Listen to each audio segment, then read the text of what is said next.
If someone else had made this movie, it wouldn't have been as good. And I say that while also acknowledging that this movie is kind of rough around the edges at points. Parts of it really do drag, parts of it beg to be explained and then just don't get explained to us. But it's done at a very high level that only really Steven Spielberg could operate at, that the whole thing kind of works. And those warts makes it feel human in a way that you need a movie like this to feel. Taking that a step further, it almost had to be Spielberg in 1977 specifically.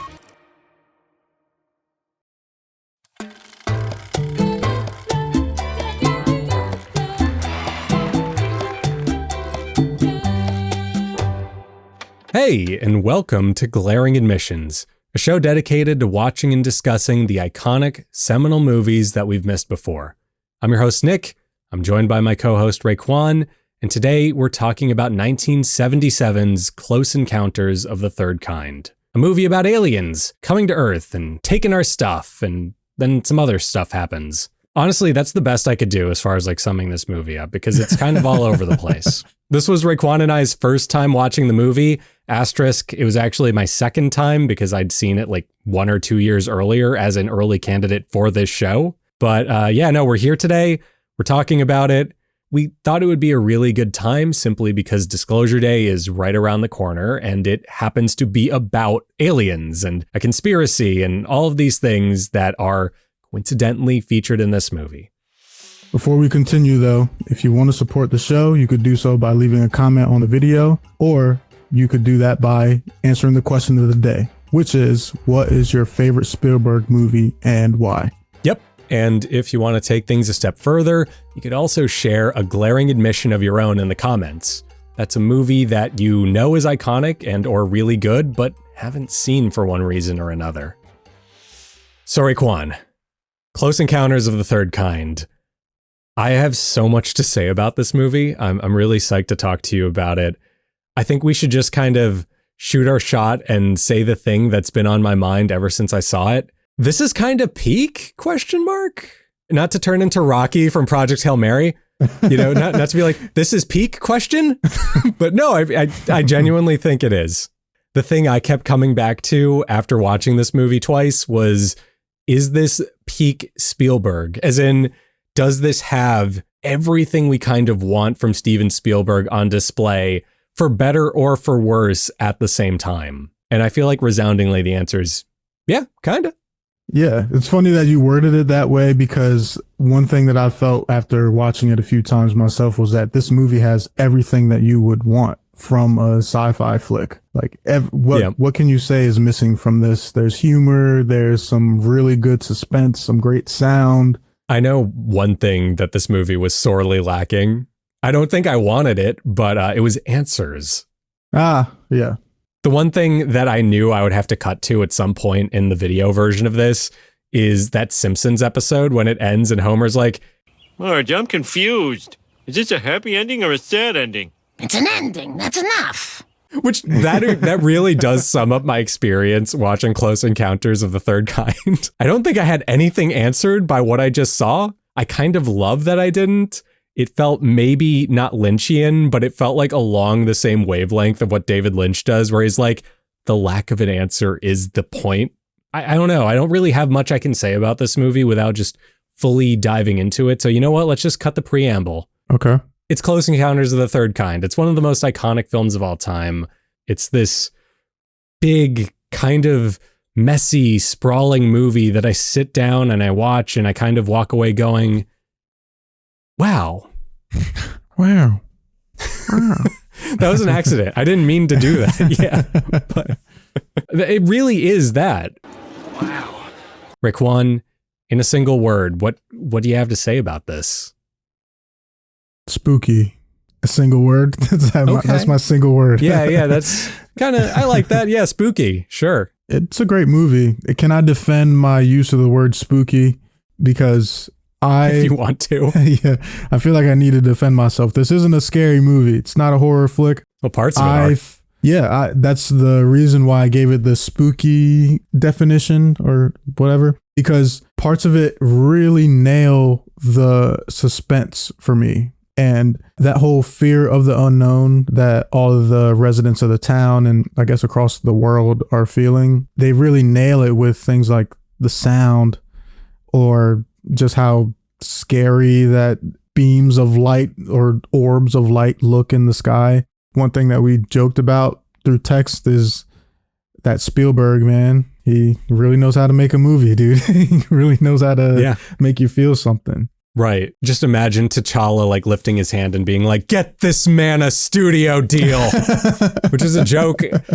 It's a joke I wrote for a video, so people are going to have to hear that joke again in a few months. But I thought you were trying to make it clear that it was a joke. You're like, that's a joke, guys. That's a joke.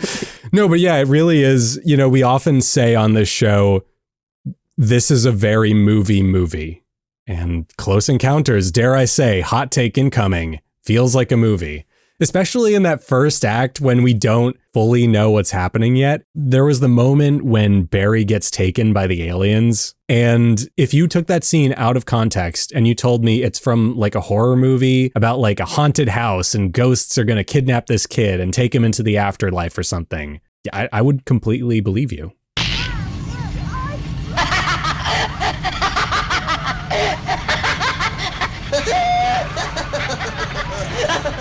It plays with suspense in a really good way. And you said it already, it's the sound design, it's the way that the camera is used, it's the use of color.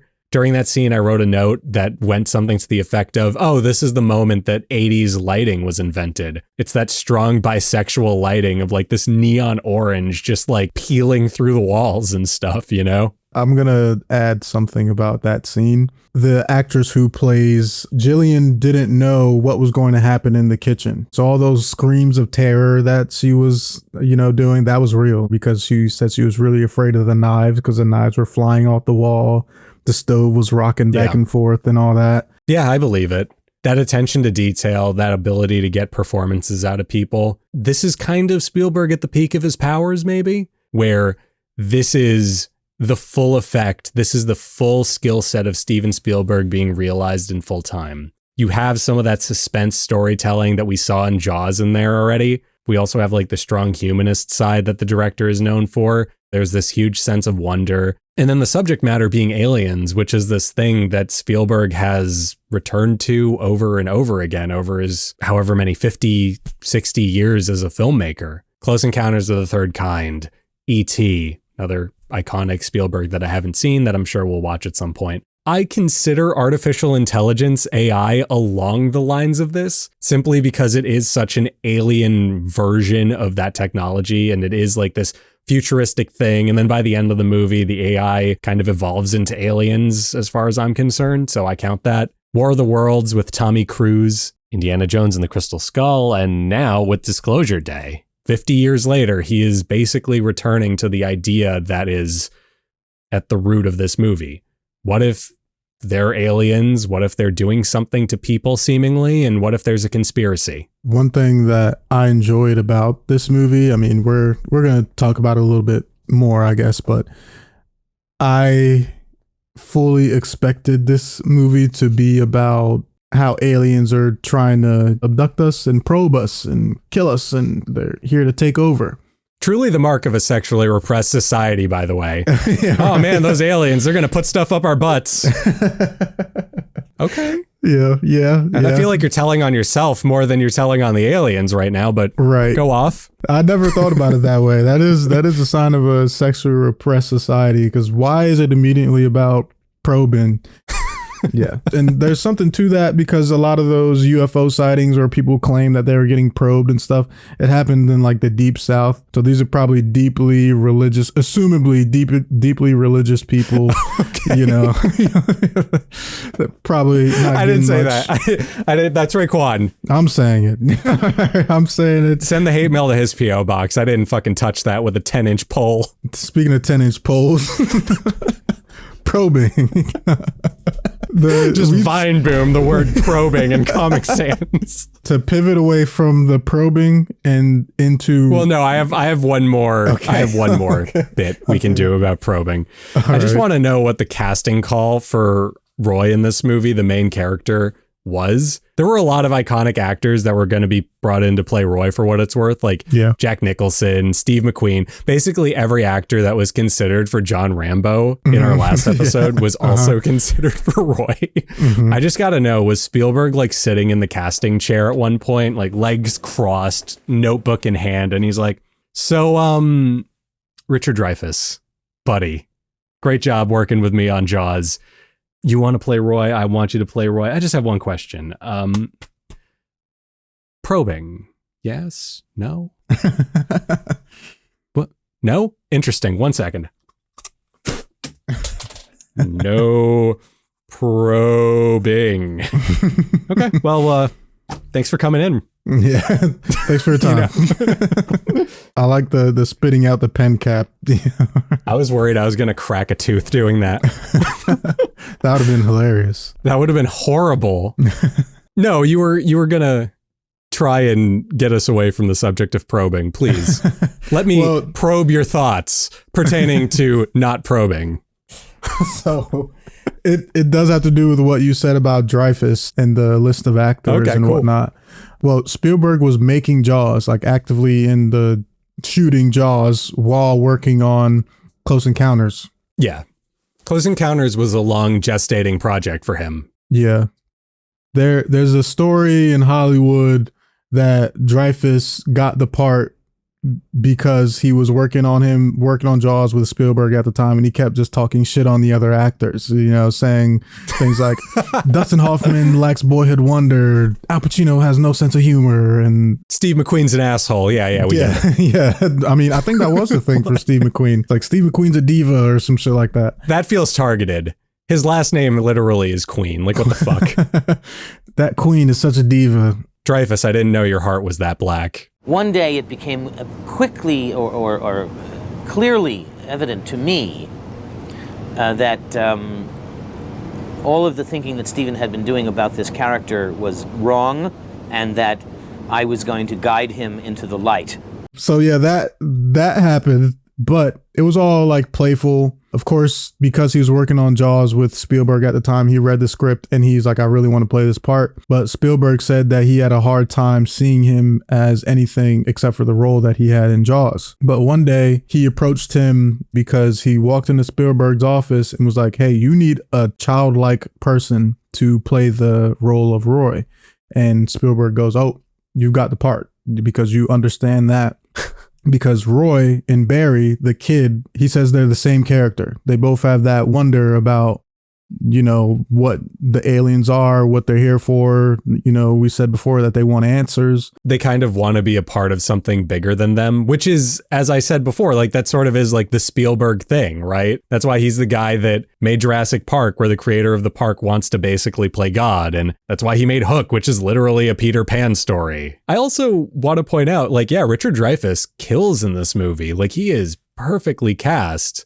He does everything, and he kind of has the range to play Roy as like the sort of mischievous trickster asshole, but like also play it straight where he is this man that is shaken to his core by like being affected by these aliens and what have you. I can't think of any actor that would have, especially in 1977, played the guy that well. Maybe, I think I said Alan Alda in my notes, but Alan Alda was like way too busy fighting in the Korean War or something. Well, what are you kidding? He maybe would have been even sillier than Richard Dreyfuss played it. Yeah. But he played it up too. The humor was really important to the character of Roy, because a lot of what he says are just jokes and silly things. Could you tell me where cornbread is? Turkey! It very much is, and while we're talking about the humor is such a big part of this movie. We were talking about it before we hit record, like this is definitely a big scale thriller at points, right?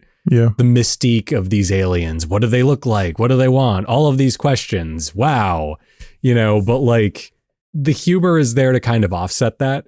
And it's a delicate balance that I feel like Spielberg is the only guy who could strike that balance. And it still took him several tries to do that, because this movie's been recut multiple times over the years. I said this to you, and I think I said this in my review for Project Hail Mary on Letterboxd. That movie uses humor in a similar way, where it undercuts a lot of what's happening with jokes, because it wants to remind you that these people and these characters are in way over their heads, and that they're just like trying to make sense of something that is thousands of years more advanced than we are, seemingly. Personal space is at a premium. Who is Grace talking to? Question. I think the humor is really important to the movie because of what you said, and it just grounds it in what would actually happen, I think, if we were faced with this kind of threat. You know, first of all, everyone's going to rush to see it. After the first UFO sighting happens, people gather on the highway to see it again. And it's just completely unserious the way that they're doing it, because they're it felt just like tailgating. a hippie meetup or something. Yeah. They're tailgating. That's the word I was looking for. I think there was a guy crushing beers in the back screaming, "Go Pats." And the one guy had a sign that said "Be friendly" or something like that. It's just funny that, you know, if people were in this situation, they'd be scared shitless, because they were all scared when they thought that the aliens had come back. But then you see that what they're doing to wait for them, they're drinking beers and listening to music, hanging out. I think also it's just like a big theme of the movie. It's basic communication, right? These people, like you said, they come together and they're just like hanging out, waiting for something to happen. Meanwhile, you've got Francois Truffaut, who was kind of weirdly cast in this movie. I think he did a great job, mind you, but you know, he's like globetrotting for this entire movie, meeting people in other places of the world, trying to figure out what's going on. And it's all communication. It's all different people coming together and just like hashing this stuff out in real time. My take on the movie, we spoke about this a little bit before, but my take on this movie was that this is a movie that's really about community. That's what I felt watching it. All the humorous scenes where it's like they're being goofballs with the globe, whatever, you know, and I felt like this is all about people coming together to figure this out, because this is larger than life. This is bigger than all of us. Nobody knows what's going on, but the collaborative efforts that we actually get to see, which I think was like genius on Spielberg's part to include that. Yeah. Like every step of the way, we saw much fun to watch. Yeah, like more people joining into the cause. Like I thought that was so cool to see, you know, and a surprising lack of military presence in the form of like brute force and weapons. Just the military presence were just the best minds coming together from all across the world to figure this out. Almost idealist in a way. Like there's no way it would go like that in real life. I mean, we can't even, you know, like figure out how to like stop killing ourselves for like a week or something over much smaller stuff. It's cool that it's just not like that. And that's not Spielberg's style either. You know, like the military is trying to find a way to safely evacuate all the people in the Devil's Tower area so that they can effectively communicate with the aliens. And it was just nice and refreshing to see the military and the local government, whatnot, be like, how can we safely get all these people out of here? Maybe we just need to lie to them and say that there's like a toxic nerve gas going around or something like that. Or they said the plague, and people are like, they're not going to believe the plague. Or there's always some guy that stays behind. Anthrax. Ranching country. Yes. There are a lot of sheep up on those hills. Wait a minute, that's good. That's good. I like that. Would create a panic. But it may not evacuate everybody. There's always some joker who thinks he's immune. I did want to point out one thing in that scene, which is they were talking to each other and they were sort of like, oh, we need something that'll clear out every living soul. It's got to be scary. And I thought it was the most unintentionally funny thing to go from that to immediately cutting to a Piggly Wiggly sign being put on a truck. I don't know, just something about that image just like really tickled me. And then tangentially, like a few days later, I ended up catching Space Jam in theaters. And when the aliens come to Earth and visit the Looney Tunes, they smash through the ground at the parking lot to a Piggly Wiggly of all places. So it was sort of like a residual laugh for me where it's like, we need something that's going to scare people. And then a few days later, we get another random cut to Piggly Wiggly in another movie about aliens. Yeah, Piggly Wiggly is just everywhere, man. Piggly Wiggly is owned by aliens. You can quote me on that. I'm saying it. This isn't AI. This is really me. Wait, show us your hands. Do you have the right amount of fingers? Okay, I have a normal number of fingers. I did it the wrong way at first, which is like really bad. I mean, that's what it would have been like if you were AI anyway. What are we doing? We're shitting on AI today. We've been shitting on AI all day, I think. Every day, man. That's what I do. I crush beers and I shit on AI. Close Encounters of the Third Kind, Raekwon. Do you know what Close Encounters of the First and Second and the Third Kind are? Like what the definitions of them are? No, but I assume it's like the bases in baseball. Yeah, pretty much. Okay, so Close Encounters of the First Kind are just seeing something you can't explain, like visible contact of a UFO or something like that. Close Encounters of the Second Kind are encounters that leave a physical trace, like symbols, holes in the ground, burn, the whatever they say in the field. Signs. Signs, or like tree branches being broken or something like that. And the third kind is meeting them, physical contact. You meet the aliens. So that's why it's called that. You lock eyes across a crowded bar, you walk over, you pull the bowl of peanuts close and you go, hey, how's it going? Mm-hmm. That fucking one alien, the one that looks like a spider, all skinny and shit, is like, hey, I saw you from across the bar. We really like your vibe. I had a note about that alien. It reminded me of those dancing praying mantis videos on social media. Oh, yeah. So that's what it reminded me of, the way it just swayed from side to side. Remember the one that did this when it like lifted both arms like that? I was like, it's corny, but I was just went like that Leo meme where he's like, oh, it's Wembenyama. He's like, oh, look at him. There he is.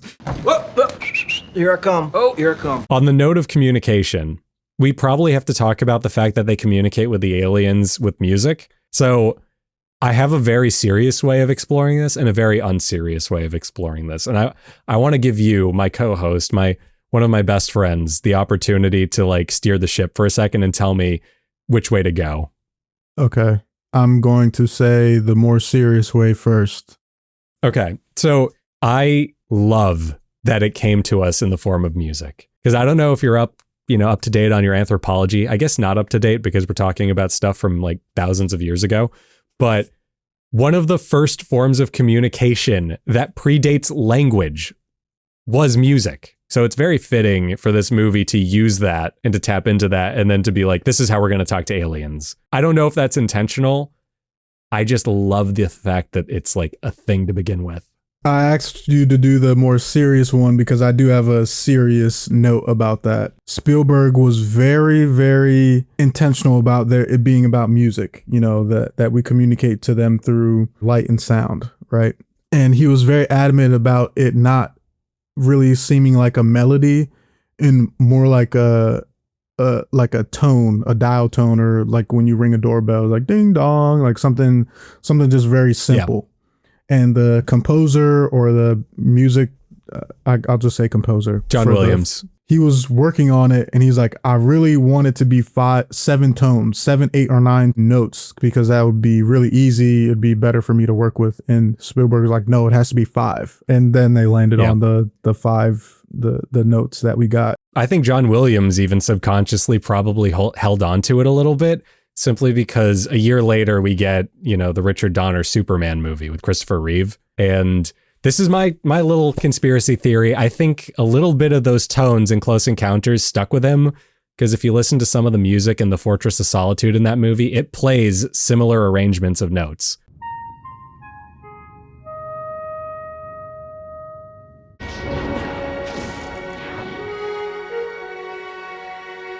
It's not that close to where I'm like, oh, he just rewrote the same melody, but it's close enough that I'm like, oh, these are kind of similar in a way. And I ended up actually sharing it with our friend Jeanette, and she was kind of like, yeah, I mean, it's different. It's definitely very different, but you can tell they were written by the same guy. Did you get a little bit of the Jaws at the end too? Yes.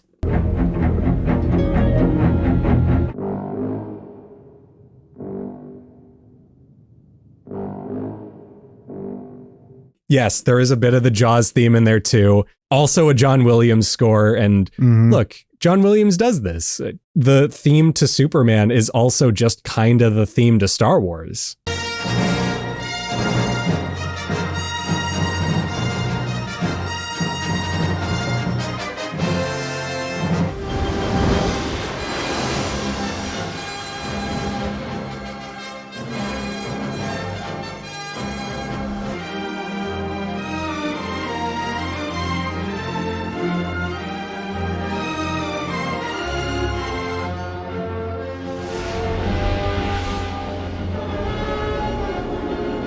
Yeah, just generally interesting stuff. I'm kind of crazy about those little things, and it makes sense. All those movies were made within 3 years of each other.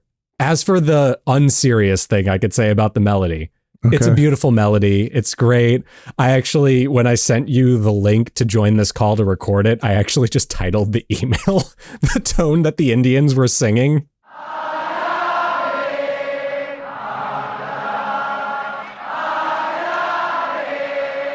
I don't know if you made that mental connection, but that's what I typed. Okay, I did it. You thought I was just like having a stroke on my keyboard, probably. This is just making it funny, but I did not make that connection, no. Well, I personally really liked it. I thought it was really great.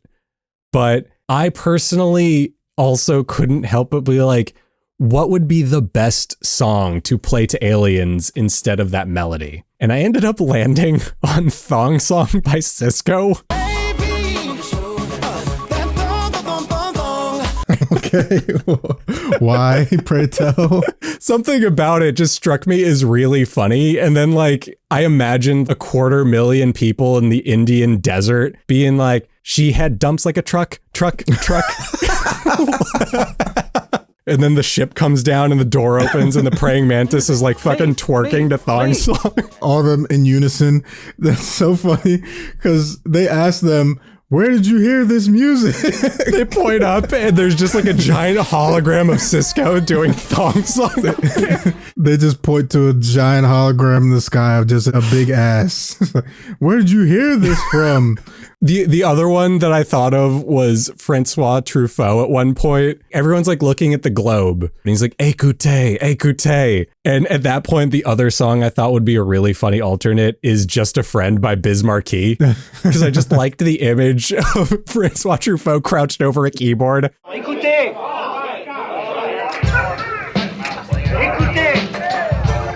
When you texted me that, I'm like, a funny bit would be like, just put any song over the keys and he starts doing the Kanye song. Or like, the aliens have landed. What do? Play the tone. And then you just hear them like flip a switch and you just hear, Nobody pray for me! There's a lot of meme potential in this movie, though. Like, yeah, actually, it's kind of like a great meme template waiting to happen. Yeah. It's hilarious. The movie's really funny, has its suspenseful moments, like we said, and it's very wholesome, you know, about family and connecting and whatever community. But it's very funny. There's a lot of funny moments in this movie, which I think, like I said before, I think it really grounds it in reality for me. Again, if Spielberg didn't make it, I don't know if this movie would have worked. Like, if I can be serious for a second. I know it's weird to go from like fucking talking about Thong Song to this. But if someone else had made this movie, it would not have come out as well.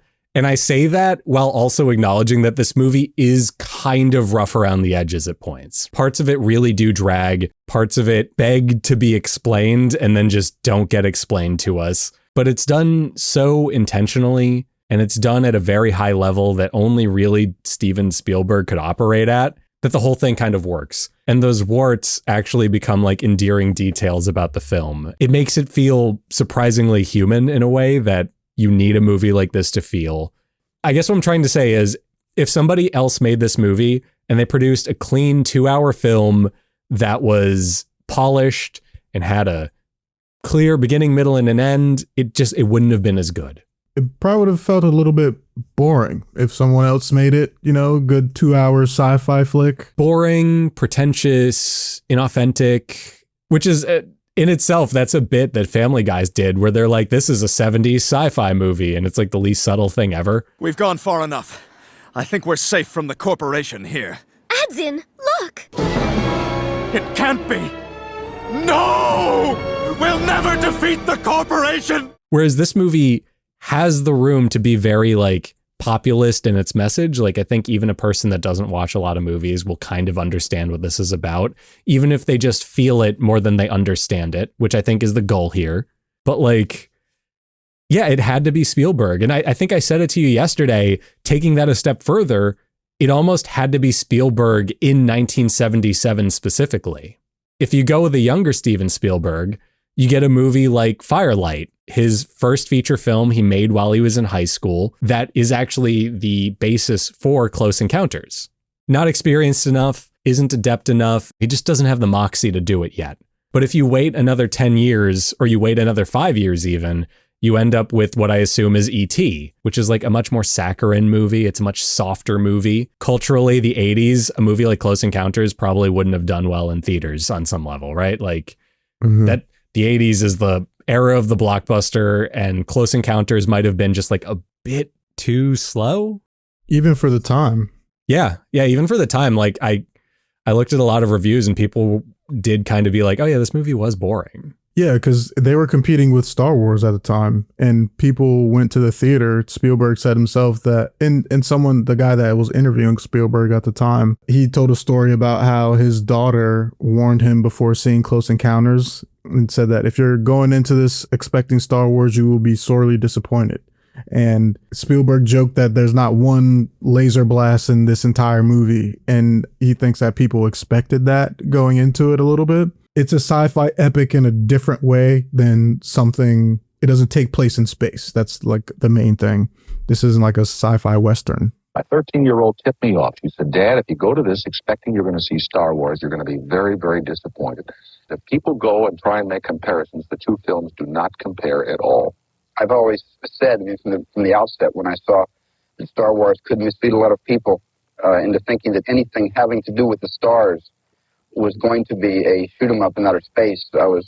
I'm very happy that your 13-year-old daughter picked that out. So am I, because I think if I had gone to it expecting that, I might have come away a little confused. You and I had spoken about this, like, it's a sci-fi epic, but when we say epic, we don't mean space opera. We mean kind of like Cecil B. DeMille's The Ten Commandments. Like, it's a biblical epic almost. Right. It's an epic in the sense it's like this lavish production with this massive sense of scale that gets at something bigger. You could even go as far as to call this like Spielberg's version of the Ten Commandments, because the climax is like kind of evokes Moses getting the commandments on Mount Sinai.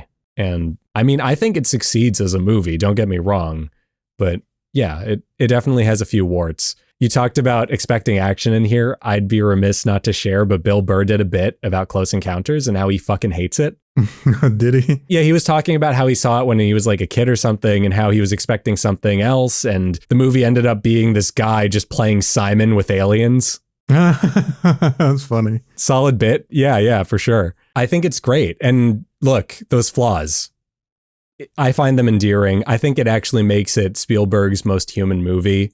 If it weren't for something like The Fabelmans, I would tell people to go watch Close Encounters of the Third Kind if they want to understand who Steven Spielberg is as a person, just because I feel like there's this huge part of him that is woven into the movie itself. You said it before that he revisits aliens often in his filmography. He references this time that his dad woke him up in the middle of the night, which is a scene that literally happens in this movie, and took him to a park where a bunch of people were waiting for a meteor shower. He said that began his romance with the unknown, with people that live in the sky and whatnot. I think that just speaks to his style of filmmaking. You know, he's not going to make some like cynical or like uber violent movie about aliens coming to probe us and take over the world and destroy us or whatever. It's like, what if they came down here and they just wanted to be cool with us? They just wanted to be friends. Well, except for the time he did in War of the Worlds.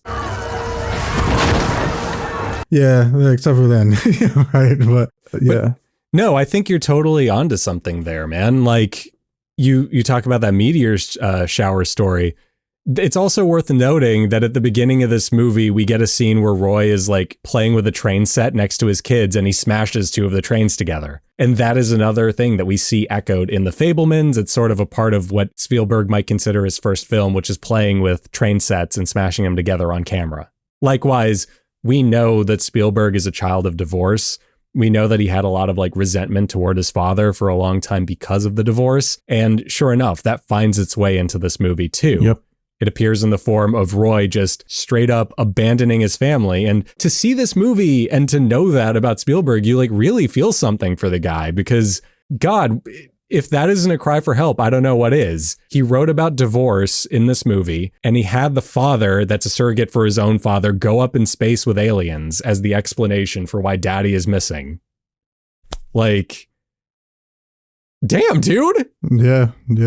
And that scene where the family is all yelling at each other, the big conflict that they have, that was one thing. But then when he's locked himself in the bathroom with the shower on and he's having like a psychotic break and his son is watching him and his son's like, "You're a crybaby," slamming the door. And then the daughter is like, "Everybody be quiet." That was really powerful to me, and I'm like, the damn. daughter shrieking really stuck with me because I think we've all been there before where like we've seen people get into an argument and we just crack and scream.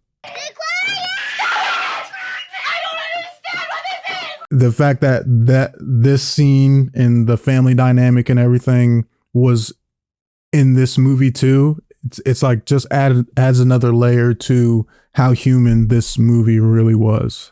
Yeah, and I think when you take that and you contrast it against like the sillier, funnier moments of this movie, you get something really special that it kind of like, it shouldn't work as well as it does, right? But because you have those real low points of like this marriage and this family falling apart, and then you juxtapose it with Roy tearing his garden apart like 5 minutes later, it creates this like emotional whiplash effect that it just kind of like, I don't know, it just pulls you in. So I have a question for you though, Raekwon. As far as Roy and Ronnie's marriage goes, yeah, I just want to know, like, I got the feeling watching the movie that their marriage was already on the rocks. And I don't know. I'd love to hear your thoughts on that.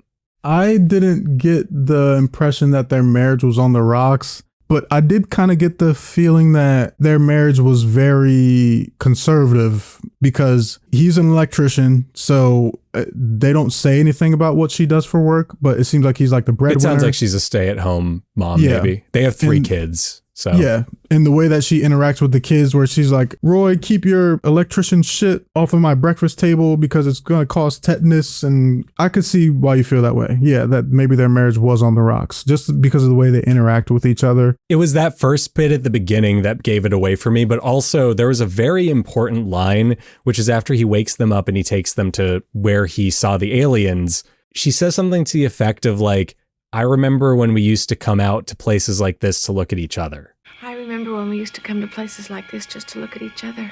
And I was just like, oh, fuck, that's a line. I made like a mental note of that scene because of the way that she kissed him. Like, did you notice that she like was grabbing his face? Like she was seemingly more into it, but it didn't really seem like he had matched her energy there with like what she was saying. She's like, "We used to come here, you know, and snuggle." Yeah, he wasn't, no pun intended, he wasn't exactly on Earth at that moment. Yeah, right. Yeah. But I never, that's interesting though, because I never actually was like, "Oh, their marriage is on the rocks," thinking that. But I did think that he was kind of a jerk. And by the end of the movie, when he kisses Jillian, I was like, what the fuck was that? Like, this guy's kind of an asshole. You're still married. Your wife left you for a good reason. You were having a mental break. And it wasn't like a permanent leaving, you know, as far as we can tell, she is still expecting to come home at some point, or she's expecting him to get some help or something, but he just pieces out, which Spielberg has gone on the record to say if he made the movie today, he probably wouldn't have made that decision, which is why I feel like Spielberg circa 1977 was the Spielberg to make this movie, because yeah, the older Spielberg probably wouldn't have done that. He probably would have gone about it in a different way. I did think that was a little strange. It's like, you have a family. Yeah. Like, what do you mean? I really don't know how to rationalize it, but it does feel like a decent segue into something I've alluded to, but I'll just say out right now, which is, yeah, don't think about this movie too hard. It isn't a movie where all of the individual pieces need to lock together and create this like sturdy chain link fence. It's more about like the general vibes. In one of my reviews for this movie on Letterboxd, I literally call it the ultimate vibes movie. You're supposed to just put it on, sit back, think about it, think about what it makes you feel, but maybe don't try to intellectualize the individual pieces of it too much. Yeah, I get that. It's because if you are approaching it that way, regardless of if you're thinking about it too much or not, you're going to enjoy yourself because this is a great movie. So visually stunning. It holds up. This is 1978. You know, it's awesome looking. Like watching this, I was like, damn, I wish I was watching this in the theater right now. It's that good. Hey man, next year's the 50th anniversary. It'll definitely come back. Yeah, we gotta watch it. We'll dress up like aliens and go see it. The aliens in this movie. Yeah, that won't be too hard. Speaking of the aliens, real quick, the one note I had for them is we just need to put a couple of SpongeBob SquarePants squeaks every time they take a step.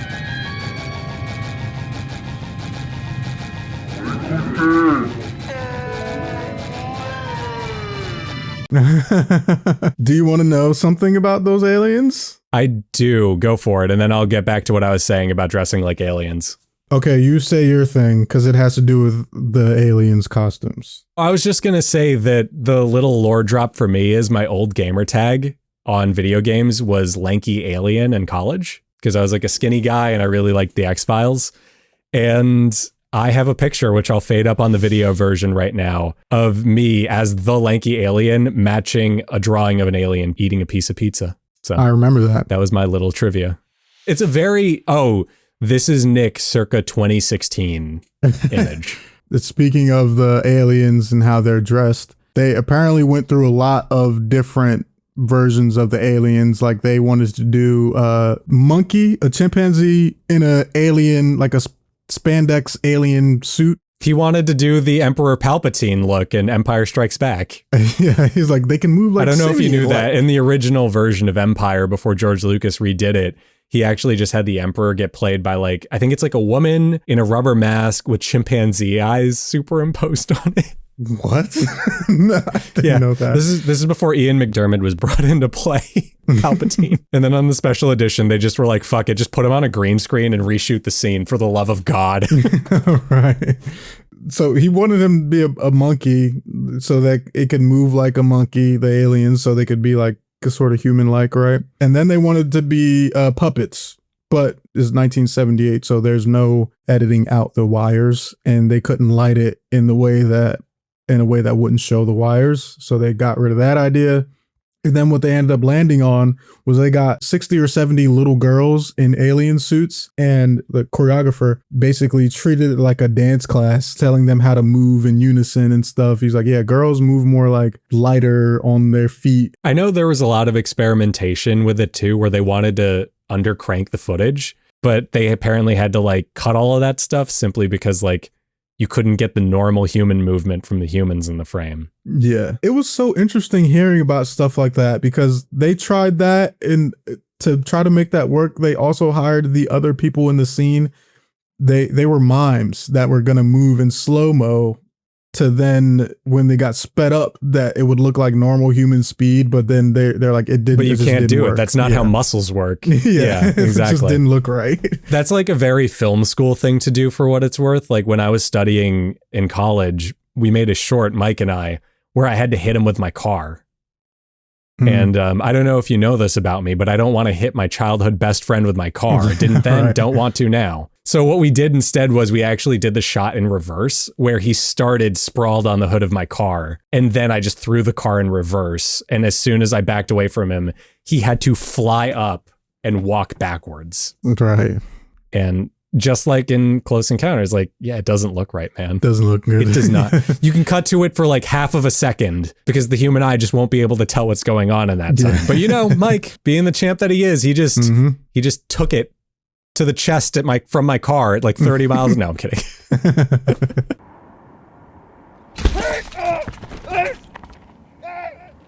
Oh shit, not again.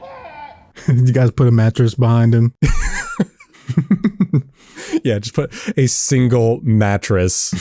Not even a full mattress, but like one of those budget ass like IKEA mattresses that are like a 1/4 inch thick. You guys took a twin XL from a empty dorm room, overshot it. Like he's soaring above the mattress. Yeah, it looks like a bad wire pull from a Happy Madison production. Like he just goes flying. Yeah, anyway.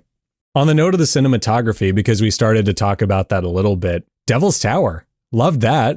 That was a very cool thing. It felt like an homage to John Ford movies without just being a location from a John Ford movie. And just another one of those little things that like if you know Spielberg, you know his influences, you know his life, you're like, Yeah, this tracks. Now remember this. When the horizon's at the bottom, it's interesting. When the horizon's at the top, it's interesting. When the horizon's in the middle, it's boring as shit. It's also why I'm wearing a desert-themed shirt today, for what it's worth. Oh, okay, nice. I thought they were pineapples. No, they're cacti, which are like pineapples if you like needles in your mouth. Anything else you would want to add to this, Raekwon? I know you were a huge fan of Francois Truffaut being in this. Yeah, I didn't know who he was, but even watching it, I'm just like, this guy has just like a certain swag, a certain air about him. And it was intentional on Spielberg's part that the military presence wasn't like brute force. They didn't show that. And one thing that he said was that he wanted the leader of everything that's going on to have a face that was very like kind and soft and like charitable. And I think Francois Truffaut he was just perfectly cast in this role. Yeah, I mean, I think Truffaut is great in this, and I knew who Truffaut was, so when he cropped up, I was like, hey, it's the guy who directed the hell out of the 400 Blows, you know, or whatever. Yeah, 400 Blows, Fahrenheit 451, Day for Night, you know, really seminal French director, new wave guy, you know, wrote for Cahiers du Cinéma. What's he doing here? And then I was like, very much surprised. Yeah, he does really well. He has this commanding presence. He is not an actor. This is only the second time he's been in a movie, and the first one was in one of his own movies, which counts, but like, also kind of doesn't count. But he does a lot with this material, and I think it came down to the fact that he's playing an expert scientist who is played by a guy that's a director. So Truffaut isn't really performing per se. He's just kind of putting on like that director kind of vibe that he already does when he's working on a movie. Another actor that I'm like, who even else would you get to play this guy? The only one I could come up with was like maybe Peter Falk, if you didn't mind him being not a Frenchman. Peter Falk famously played Columbo on television, who is this like extremely intelligent, perceptive man who also plays the buffoon very often. Peter Falk and Alan Alda in Close Encounters of the Third Kind would be like an interesting version of the movie for me. One more thing, sir, I almost forgot. So something that I do kind of want to go back and revisit from earlier in this episode is the idea of communication and music and technology. For all of Spielberg that's in this movie, some of it isn't intentional. Spielberg was like talking about this movie in the 90s, and the person interviewing him goes, so your dad worked with computers and your mom was a musician. Isn't it really interesting how computers and music are the way that we communicate with aliens? And you actually get to see Spielberg's face like literally light up in real time because he's like, huh, I never thought about that. Your father was a computer scientist. Your mother was a musician. When the spaceship lands, how do they communicate? They make music on their computers and they are able to speak to each other. And you see, I'd love to say, you know, I intended that and I realized that was my mother and father, but not until this moment. Oh yeah, I saw that. I did see that. This is something that I've been thinking about a lot lately, and it's going to be in a video essay I put out in a few months, so I won't spoil all the good bits. But you can learn so much about somebody from the movies they make. And those little things, you know, Close Encounters was almost 20 years old when that interview happened, probably. And Spielberg was still discovering sides of himself in it. Yeah. It's a cool thing about art, man. Well, it's a good segue also to my personal interpretation of the film. So, yes, there's all this stuff about communication and the great unknown and Roy abandoning his family, which we should probably, you know, touch on for a minute before we wrap things up fully. But I ended up coming up with my own interpretation of this story that I thought was worth sharing. And that is, I feel like Close Encounters is a really good metaphor for the creative process. A lot of people have said over the years that when you're an artist of any kind, getting an idea and feeling inspiration often feels like you're being possessed. It is the only thing you can think about. That's kind of Roy. He gets visited by the aliens. He quite literally sees the light. And for the rest of the movie, we get to see him with this singular purpose, this deep focus. He wants to find the truth. Much as Pinocchio wants to be a real boy, he wants to find out the truth. And yeah, you're nodding because Pinocchio is a huge motif in this movie. It appears like 3 times. Beginning of the movie, There's a Pinocchio statue right when he decides to build Devil's Tower in his house. And then When You Wish Upon a Star plays at the end of the movie. So that's Roy. And I think it's really cool. And I think there's something about like inspiration and the divinity of being an artist, because that gets to coalesce with all of the like pseudo-religious imagery in this movie. There's a lot of Christian imagery, but there's also a lot of Greek imagery, Greek god imagery. I don't know if you picked up on that, but you know, Devil's Tower is kind of like Mount Olympus where all the gods hang out in Greek mythology. Yeah. And then you have Roy, who's been deeply inspired by them to visit Mount Olympus, to rise up to their level, kind of. And then I realized a really great happy accident that I just couldn't help but glob onto, which is, hey, Raekwon, what's the name of NASA's space program that got us to the moon? I don't remember. Really? Really, yeah. Apollo. Let's try that again. Okay.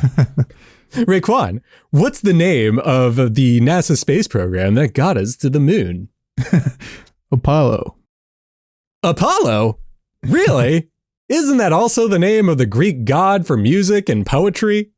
Yeah, I don't know. I picked up on that and I was like, that's so cool. And I love that so much. And then when you think about it in the context of like filmmaking specifically, Roy sort of gets visited by several of the major studios from the time right before he builds Devil's Tower. He gets visited by Warner Brothers because he wakes up to a Marvin the Martian cartoon, Looney Tunes, Warner Brothers. He gets visited by Paramount because there's a Star Trek model in the room that he has to like swat out of the way. And then last, he gets visited by Disney because there's that Pinocchio statue right there. Wow. Yeah. Yeah. So I'm just like, oh yeah, look at that. All these little happy accidents. And if you had a perfectly constructed movie where everything meant something definitive and wasn't just there to kind of excite your imagination, you probably wouldn't have had all of those like little interpretations you could make out of something. I like that. I didn't make those connections. That's why it's awesome doing this podcast and talking through movies on camera with you. We talk about movies all the time, but it's cool doing it in this format. There's a really fucked up way to take that, which is it's really cool to do this once a month with you because otherwise I think I would descend into madness. It's really cool to do this on camera with you instead of in person because I'm afraid that you'll just like freak out and start strangling me if I don't agree with you. That is one way to take it because I feel like we talk about movies, especially like new releases all the time. But yeah. When we're doing the podcast, I think we go way more into depth with it. And I had not made that connection at all. Like off of the first watch, my note was just like, oh, this is just about community. And that's very Spielberg-esque, you know? But with this movie being a sci-fi movie, it's just so human that something that you said to me over text was like, I think that I need to watch this movie several times to really like dig into it. And that's how I feel. I've seen the movie like 3.5 times now. And I'm like, I could watch this again and probably still get something more out of it because it's just human and you could peel back more layers of it every time you watch. Like the one thing I do want to say, did I already mention the intention to have the aliens ships look like something accommodating to the humans? Like that was Spielberg's original idea. Yeah, I think you talked about like they thought about making them the golden arches. Yeah. Which is like such a funny idea to me. Because I'm sorry, if I saw a giant McDonald's M flying in the sky, I'd probably like shit myself harder. Right. I'd be like, Grimace! He's coming for us. First, he gave Mets fans hope, and now he's here to finish the job. Oh boy, lunch at McDonald's. Yeah. This is a very human film, and I love this movie a lot. I don't love sci-fi. I mean, who doesn't like Star Wars and such? But I don't count Star Wars as sci-fi for what it's worth. This might be a hot take, but I don't call it sci-fi. It's fantasy to me. It just happens to take place in space. There's nothing scientific about it. So that's my hot take on that. But no, I'm with you. Like something about me is two genres that I'm very green on are horror, which I've like seen 0 horror movies ever, and sci-fi. Now the sci-fi, I'm starting to like ease into it. I'm a Star Trek guy now, and I really like this movie. Horror, not so much. But like, yeah, it's funny because Close Encounters is very much a movie I would have missed out on as a kid. And if it wasn't for like doing this show with you and just like forcing myself to watch some of these movies, I probably like wouldn't have seen it. It's a fun time, man. We're having fun. Are we? Yeah, they don't tell them about the technical difficulties every time we try to record. That's not fun. You know, no, on the note of that, though, you are right. There is so much that we could talk about in this movie that, like, we just didn't get to. Like, if we actually did run into technical difficulties and we had to do this recording again, we would definitely come up with, like, a very different episode that would be, I think, just as good, if not better. That is to say, I have people hiding in your walls that are about to disconnect your power. Oh, tell them to come out. I hope they're helping pay bills. And then it just cuts to Barry being abducted by the aliens, and you're suddenly Jillian running through her house screaming. Last thing about that, just a little funny thing about that. Barry, when he's being abducted by the aliens, part of the merch were baseball cards. And when he was getting pulled through the doggy door, on the other side of the door was his actual mother pulling him through. Oh. And on the baseball card, you could see her yanking him out. It's the alien. Stop it, Raekwon. Oh, yeah, sorry. Don't you have any wonder in your soul? He was singing Thong Song. It was actually his first collaboration with David Lynch. David Lynch was playing the alien, grabbing Barry. Barry! Come on, Barry! She had dumps like a truck, Barry! Truck, Barry! We cut to the video of David Lynch eating panties. Now. I think you might be the first person in existence to do a David Lynch impression of him singing the thong song. That's the first person to ever do that on Earth. You know, the last few times I've done the Lynch, it's been for that. It's been to do Tub Thumping by Chumbawamba. We may as well throw Bismarck's Just a Friend. Coop! You got what I need, but you say I'm just a friend. God damn. Well, I think that's the note we're ending on today.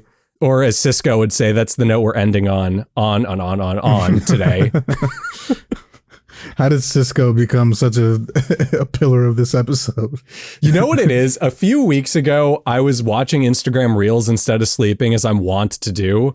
Mm-hmm. And I got a flashback video to the Dragon Ball Z Flash game on Cartoon Network, where the music is actually Thong Song.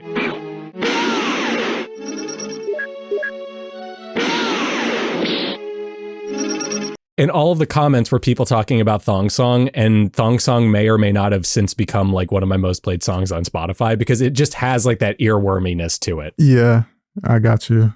When Roy gets visited by the aliens, they're blasting Thong Song, and then he's like, is that Thong Song? And then he looks up and he gets beamed in the face by alien data. The tragedy isn't leaving his family. It isn't having his mind rewired by aliens. It's Thong Song. That damn Thong Song. Yeah. Anyway, I think that's about all we have in us today. I hope everyone who watched this enjoyed it. Don't forget to tell us some of your glaring admissions. We might just ruin it for you by talking about Thong Song for an hour instead.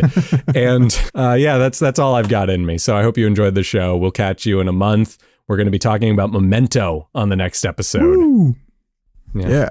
So you want to hear my really bad public service film review show ending based off of that? Yeah. Ready? We'll take it one more time. Okay. Maybe I'd do it as Jay Leno. Right. Yeah, so next month we're going to be talking about Memento, and I hope you'll remember to tune in. Anyway, that's the end of the episode. Hope you enjoyed it. So, yeah, bye. Bye.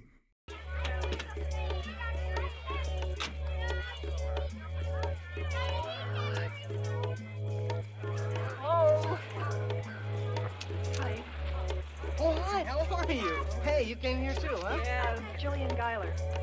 I'm sorry about what happened with the kid. I didn't realize.